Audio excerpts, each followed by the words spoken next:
Hi guys, welcome to the channel. In today's video, I'm going to show you how you can add highlight on Instagram without posting to stories. So before getting into this video, must subscribe to our YouTube channel and click on the bell icon. So the first step you simply need to do is to open Play Store and update your Instagram application by clicking here.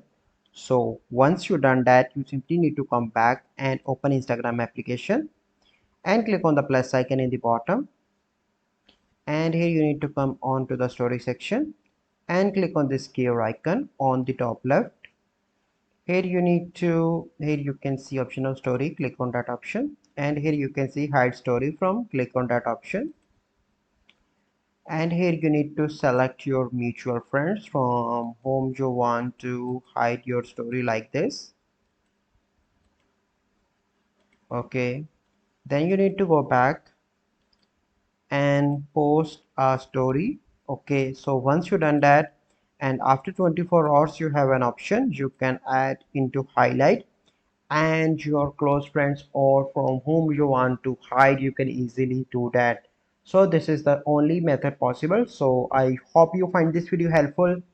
If you find this video helpful, must like this video, subscribe to our YouTube channel for future videos. We'll see you in the next video. Thank you, have a good day.